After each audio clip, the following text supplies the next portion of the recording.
You might be thinking to yourself, hey, this video seems familiar. I think I've seen it before, and chances are, if that's the case, you have. This is actually a re-upload because YouTube took down the last one. So if you have seen it, maybe watch it again just to refresh your mind on my thoughts of, Conqueror of Shamballa. If not, enjoy. Also, excuse the terrible mic. I've gotten a new one since. So yeah, here's my review on Fullmetal Alchemist Conqueror of Shamballa. Hey everybody, Matt here. Wow, so I just finished the Fullmetal Alchemist Conqueror of Shamballa to complete the story of the 2003 series, and man did I enjoy this movie. If you haven't seen my review of FMA 2003, I would recommend watching that before continuing this video, but to sum up that video, one of my biggest problems from the series was I did not love the original ending. I didn't hate it, but there was something lacking and it just didn't feel complete. But this movie fixes that problem by giving me the ending I felt the series deserved. So the Conqueror of Shamballa came out in 2005 and picks up where the story left off. The movie starts by showing us young Ed and Al taking down a corrupt scientist, then immediately throws us into Ed's new life in the other world. It is clear that some time has gone by since the end of the series because Ed has grown quite a bit, and we find out he met up with Otherworld's Alphonse, and the two have been traveling for quite some time. Oh yeah, I should also mention this movie has an amazing opening and it's just awesome. To continue, at the festival that the boys go to, Al is showing off some rocket tech that he's been developing. And I like that idea that even in this world, Alphonse is still heavily invested in science. During the event, Ed protects a young gypsy girl, and while he's trying to protect her from getting kidnapped, he tries to use alchemy and it fails, obviously. But I love that moment. It gave me a great little laugh and shows that, Ed still thinks alchemy is this thing, even though it's not in this world. So Ed takes his girl home with him, and the story really starts to pick up from there. One thing I really enjoyed was seeing how Ed adapted to this new world. He still misses his home world and tells stories about his time there, but he does really fit into this other side of the gate well. He learned to adapt to their way of living. We run into many familiar faces across the movie. We run into Maze Hughes, Gracia, Fear Bradley, Scar, Lust, Dante. There are so many nice little cameos. It was nice seeing these characters return, even if it was just for a brief moment. And I do like seeing Bradley in this other light. He's on Ed's side. He's not against them. He's not a homunculus. He's actually like a great human in this world. Envy is also in this world as like a dragon serpent. It was cool seeing this because it was kind of teased at the end of the series, and I like how they kind of picked up that storyline. When Ed and Bradley team up to take down Envy, Envy gets kidnapped and he plays a key role in the plan of the villain, which is really suiting since Envy was sort of a key or sort of a pawn in Dante's plan, so he kind of serves a similar role here, except not as great for him. We eventually go back to Amestris and the FMA world we know. We can see a lot has changed since the end of the series. For one, Izumi Curtis sadly died, which really broke my heart. She was one of my favorite characters, so it was sad knowing she tragically passed away. We learned Mustang has been unlisted and is living in an outpost, like a snowy outpost. For me, this was surprising, but kind of a welcome surprise because it made for a very cool moment later in the film. Al is now a few years older since the end of the series and is a traveling alchemist. I love that he's wearing Ed's iconic red coat. And from the first time we see him in this movie, it is clear he has become a lot more skilled in alchemy. I honestly think he might be more skilled than Ed, just seeing what he could do. I should also mention Wrath is back, but I didn't actually hate him in this movie. He wasn't as annoying as he was in the series and played a semi-key role in helping Al.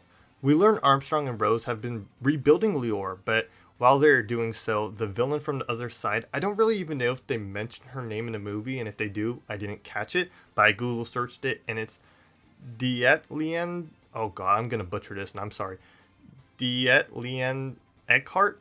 That's so wrong, and I know, yeah, I butchered that, okay?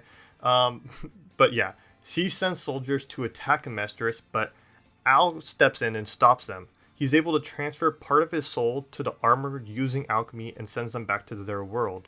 I kind of thought of this theory that when Al is transferring part of his soul to the armor, he's actually kind of killing the other side Al, and that's why this other side Al is like coughing up blood throughout the movie. I don't know if it's really implied, but I kind of just figured that's what's going on. So when the soldiers are sent back, Al's soul is in his iconic armor and runs into Ed, and the two have a quick conversation before Al's time runs out in the armor. It is a great moment that I loved. It was nice seeing the brothers have a conversation after not being able to talk to one another for years. It also confirms that there is a way in which they can reunite. From here, we learn that the plan of the antagonist is to open the gate to Ed's world, which they call Shamballa, and use the alchemy from this world as a weapon to help the Nazis conquer their world. I liked how Huy-N taught her about alchemy, and now she's like obsessed with obtaining and using it. Noah betrays Ed and helps Eckhart. Yes, I know I'm butchering it still, but we're going to roll with it. Eckhart opened the gate using Envy and Huy-N, and Huy-N's kind of like the bait in this situation. And by the way, the Huy-N disrespect is real. He still has no real role in this movie, and I hate it. He deserved more. But while all this is happening, Wrath fights Mega Gluttony, then tells Al to use him as a sacrifice to open the portal to the other side of the gate. As much as I disliked Wrath in the original series, I was kind of sad to see him go.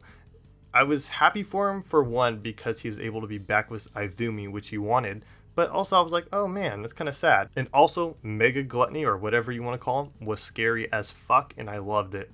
So the gate is open, and the villain goes through on like some type of aircraft with Ed following in a rocket made by Al. Other side, Alphonse is killed while Ed takes off, and it's rather sad to be honest. So the villain lady and her soldier army start attacking Amestris, and soldiers try to hold them back. I love seeing Mustang Squad back in action, it was great. And Roy Mustang showing up in a badass way, commanding soldiers what to do, was great. From here, Ed, Al, and Winry have a quick reunion, and we find out that Winry has been carrying around Ed's automail, which was very convenient at the time. A little too convenient if I'm being honest, who just carries automail around, but it worked. So the boys, with the help of Mustang, go on a ship to fight Eckhart and defeat her. In one of the saddest moments in the movie, Ed tells Al and Mustang that he must go through the portal back to the other side and destroy the portal from that side and bring the survivors home. He felt like that was the right thing to do. Al is obviously very emotional about this. He screams at Ed, telling him not to leave, I just got you back. But Ed's mind is already made up. He has this idea of that he has to bring him back, he has to close the gate because that's his duty. It continues that theme of Ed won't sacrifice lives in order to live happily with his brother. It's not fair to those people. He won't sacrifice others. Honestly, that scene broke my heart because for the slightest moment, I thought that the boys would actually never be able to see each other again. So Ed starts taking the aircraft back to the portal, and Winry sees the aircraft heading back, and she knows that Ed's on board. And she says something along the lines of like, I guess this is goodbye forever, or she knows she's never going to see him again, basically. And it's really a heart-crushing moment because it's true. They'll never see each other again, and it just hurt to know that. So when Ed gets back, we learn that Al snuck on board, and it's from here we learn that Al got his memory back going through the portal, and that he's choosing to stay with Ed. It was really shocking knowing Al was actually willing to stay over here with Ed, stay in this new world, lose alchemy, lose everything he once known, but I get it, that's what their journey was, to be together. They have a funeral for Other Side Al, which is really weird because the Al we know is basically attending his own funeral in a way. Then we learn that the boys will go after the scientist from the beginning of the film with the uranium bomb. And the film ends with showing us a few photos of Ed and Al in the Rockbell's house, and that's the Conqueror of Shamballa. The film was not entirely what I expected, to be honest, but I did really enjoy it. I liked how we picked up a few years later and learned more about the other side of the gate, something that seemed very weird in the series. Felt very rushed, I guess you could say. In my opinion, they did a great job with the whole two worlds aspect of the film. The plans the Germans had to get to Ed's home world and use alchemy for their war was interesting. I somewhat like how they put a spin on our history, something not very usual, and I don't know, it worked. I will say one thing, the final fight was kind of lackluster. I would have liked to see a little more action, a little more Mustang for sure, because why not more Mustang, I guess? But that fight wasn't great. But that's probably because the villains weren't amazing either in this film.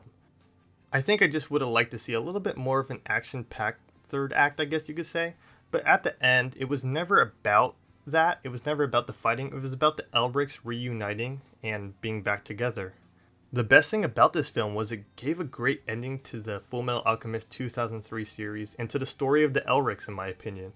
It wasn't necessarily the happiest ending, but it was a good closure to the series and left me very satisfied. I mean, the brothers got what they wanted all along, to live happily together with their original bodies, or for Al at least, he has his original body.